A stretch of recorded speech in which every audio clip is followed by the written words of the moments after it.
Welcome back, coin lovers. Today, we're unearthing three nickels that have quietly slipped under the radar, but pack a serious punch for anyone passionate about U.S. coinage.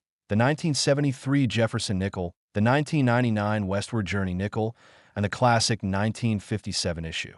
Now, before you dismiss the 73 nickel as just another 70s era filler, stick around. This unassuming piece has a few surprises up its sleeve. And once we've explored its secrets, we'll glide seamlessly into the striking turn of the millennium design of 1999 and then wind back the clock to the solid reliability of 1957. Trust me, each of these nickels has a story that even seasoned collectors will find intriguing. Let's start right at the beginning with the 1973 Jefferson nickel. Minted amid the turbulence of the early 70s, this nickel reflects a period when the U.S. Mint was balancing tradition with practical constraints. After all, the country was still grappling with rising metal costs and changing public attitudes toward currency. While the design of Thomas Jefferson's profile and Monticello on the reverse remained largely untouched, the story behind the scenes involves quiet shifts at the Philadelphia and Denver mints, producing slightly different edge lettering styles and slight variations in die polishing. Though not revolutionary in design, the 73 nickel marks a subtle nod to continuity during a decade of upheaval. What really sets the 1973 nickel apart isn't some flamboyant artwork. It's the little quirks you spot when the light hits just right. First, keep an eye out for double dies on the mint mark or the date, where you'll see faint ghost lines around the numerals or the P and D marks. Over at the Denver Mint, some coins bear a faint horizontal die polish line across Jefferson's shoulder, a telltale that speaks to the intensive maintenance required to keep dies operational through high production runs. And here's a cherry on top. A handful of 73 nickels show slight toning around the rim, a result of metallic interactions and storage that give these pieces a warm, almost golden halo. Now, you're probably wondering how much these little darlings fetch on today's market. In circulated grades, think the everyday pocket finds of grade VF20 or so, you're looking at around $1 to $2, given steady collector interest and modest bullion value. But when a truly pristine MS65 example of a Denver Mint 73 appears at auction, bidders push well past $100, sometimes flirting with $150 if the strike is razor sharp and the fields are glossy. The real excitement kicks in when a key variety, say, a strong double die obverse from Philadelphia, comes up for grabs. Auction records show these have soared north of $400 in recent years, reflecting a niche yet dedicated demand among variety hunters. Beyond the numbers, the 1973 nickel has its share of fascinating backstories. One such tale involves a hoard discovered by a hobbyist in Michigan in the late 80s. He reportedly unearthed a bag of some 500 nickels, all 1973 P issues, buried in an old safe in a farmstead. What caught the community's eye was that about 10% of that stash bore an exceptionally bold double die, stirring a flurry of interest in several magazine articles. Then there's the amusing anecdote of a London-based collector who traded a rare English coin straight up for an MS6473 nickel plus a small premium. Proof that the appeal of great U.S. halves, quarters, and nickels is truly global. Finally, let's talk about condition-based value swings, because no two nickels tell the same story once you factor in wear, toning, and handling. A softly circulated FX40 coin, the kind you might find in a jar of pocket change, fetches just $1 or $2, prized mostly for filling holes in typesets. Step up to an 58 Australian dollars, and you'll notice light luster on Jefferson's collar and maybe a $0.50 worth of premium over face. Then, at mint state levels, values skyrocket. MS63 examples hover around $25 to $30, while MS66, with its mirror-like fields and bold devices, commands upward of $75. And remember, even a minor scratch or mark on the cheek of Monticello can shave off a third of that price. So always handle these beauties with cotton gloves and a keen eye. So there you have it. A first look at the understated yet captivating 1973 Jefferson nickel. It's not shouting for attention, but for those who know where and how to look, It offers a lifetime's worth of detective work and collecting pleasure. Ready to see how the design evolved at the turn of the millennium? Stick around, because next we're exploring the 1999 Westward Journey nickel, a coin that literally features a wagon wheel imprint and a scene of westward expansion. You won't want to miss it. And now, let's cast our gaze back to the lean, clean lines of the 1957 Jefferson nickel, a coin born in the glow of post-war optimism, yet quietly unassuming in its design. Picture America in '57. Eisenhower was in the White House, rock and roll was still fresh on the radio, and nickel production was humming along to meet a surging economy.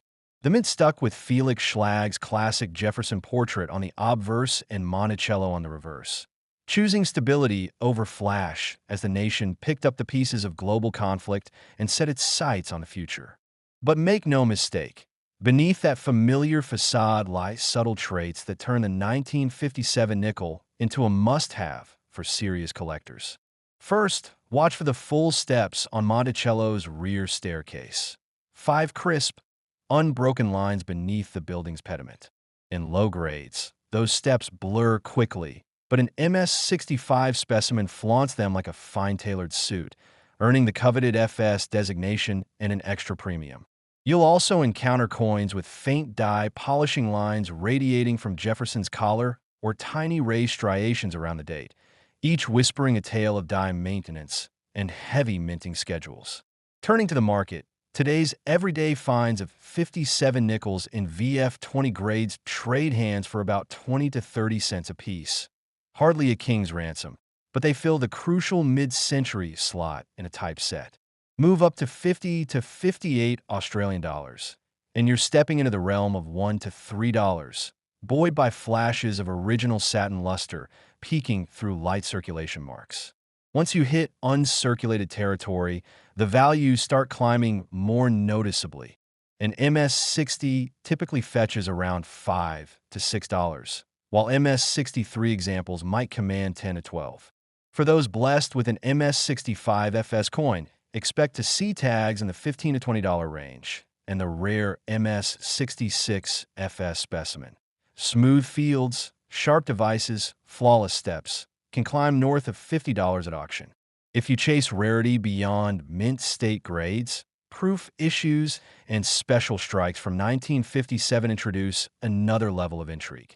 Although the proof nickels bear the San Francisco's mint mark and were struck on polished planchets, their limited mintages make them prized among typesetters. A proof 65 cameo with deeply frosted devices against a mirrored background has been known to fetch several $100s when it surfaces, especially if the cameo contrast is strong and free of blemishes. Even a typical PR63 proof often hovers around the $50 mark, simply because so few collectors venture into Jefferson nickel proofs from that era. Beyond grades and auction numbers, the 1957 nickel carries charming anecdotes worth sharing at your next coin club meet. There's the story of a railroad worker in Ohio who, in 1972, discovered a small trove of mint rolls buried under an abandoned station platform. The rolls, crudely labeled Jamestown X, turn out to be 1957 Philadelphia issues, still sealed and surprisingly well preserved. Once those rolls hit the open market, collectors scrambled, and mint state pieces from that hoard set new local records, proof that hidden treasures can still lie in overlooked corners of everyday life. Then there's a tale from the West Coast. In the mid-90s, a letter carrier in Oregon found a single, brilliant MS-66 fan roll, in which the coins were still slightly stacked together, giving their edges a fanned ink imprint. That single roll spawned a dozen pristine 1957 nickels, and rumor has it one of those rolls inspired a lifelong collector to shift his focus entirely toward Jefferson nickels.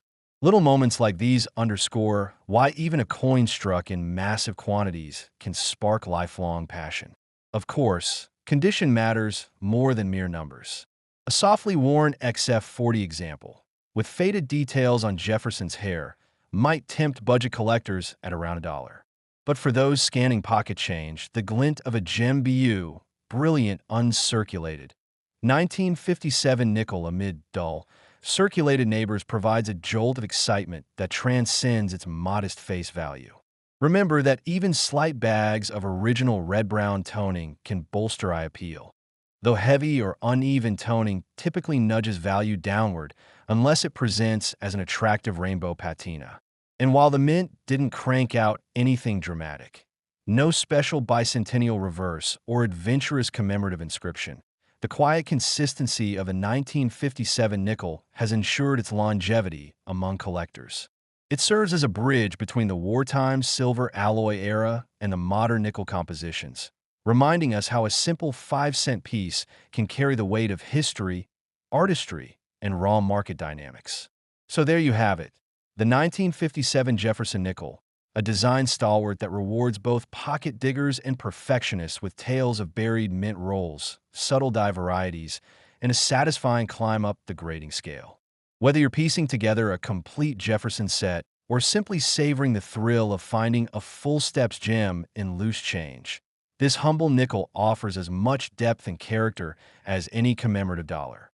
And now, as we step back and look at our trio, the understated complexity of the 1973 nickel, the daring dual designs of 1999, and the enduring elegance of 1957, it's clear that even everyday denominations can tell exceptional stories.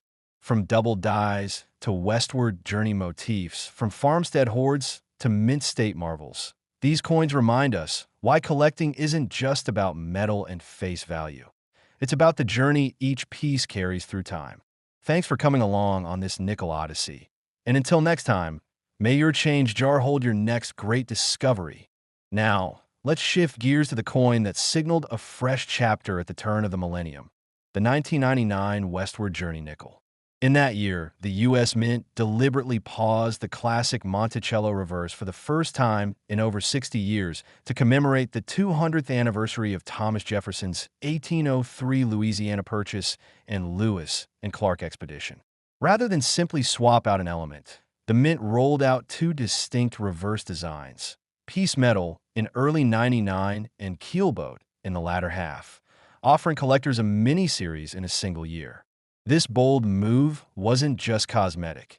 It represented a willingness to engage the public in America's heritage and inject fresh energy into a circulation series that many had long taken for granted.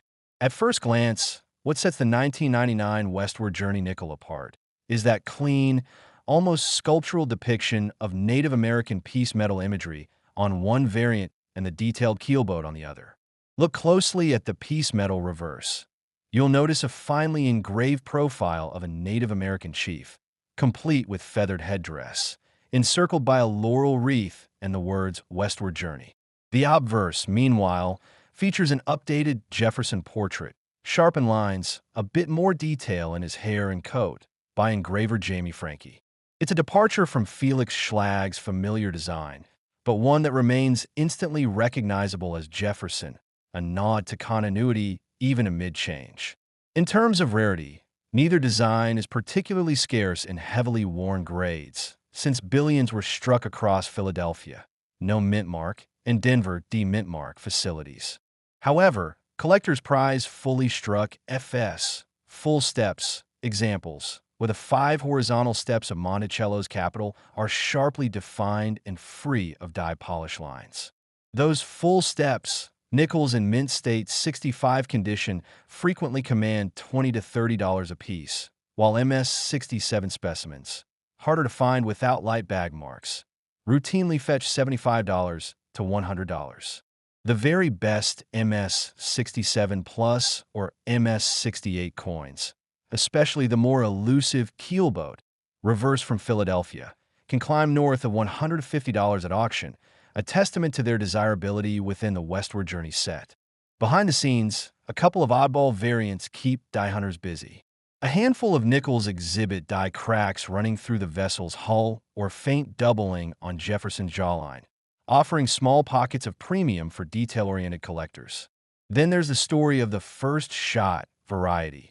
Some early piece metal strikes show a tiny raised up beneath Jefferson's chin, believed to be a grease-filled die catch. These errors are rare enough that when one appeared on eBay in 2010, Bidders drove it past $500, more than double the typical error premium for a circulated 99 nickel. But the human stories can be just as compelling. I'll never forget chatting with a collector at a regional show who'd spent years chasing the elusive mint rolls of keelboat nickels, unopened, single mint place paper packs from vending machine runs. He described the thrill of cracking open those original wrappers and finding a perfectly untuned MS-66 Plus specimen, still bearing the slightest sheen of the paper, before they were all snapped up by speculators. That moment, he said, crystallized why he loved coin collecting. It's part history lesson, part treasure hunt, and all about that rush when you spot a gem. Of course, whether you're eyeing a worn VF 30-piece medal for $2 at your local show, or tracking down an MS-65 keelboat for 30, condition is everything. A lightly circulated 55 Australian dollars with just a hint of original luster will typically go for $5 to $7, tempting even casual collectors to snag one for a typeset. From there, the scale rises. MS-60 examples average $10 to $12, but by MS-63 you're looking at $20 plus, and the full steps label alone can double that if the strike is bold. Remember, too, that brown toning, while giving coins a warm, antique look, can actually depress market value unless it's eye-catching and even. In the end, the 1999 Westward Journey nickel stands as a milestone.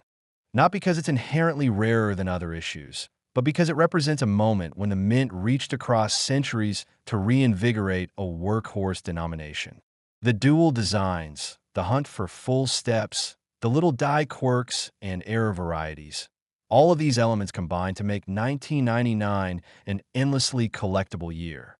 And best of all, unlike many modern commemorative releases, these nickels still show up in pocket change, offering that thrill of discovery to anyone willing to look. So there you have it, the second stop on our journey, a nickel that carried America's westward spirit into the 21st century. Next, we'll wind the clock back even further to the post-war strength and simplicity of a 1957 Jefferson nickel, a coin that's quietly stood the test of time and still delights both pocket diggers and typesetters alike. Stay tuned for the final leg of our exploration.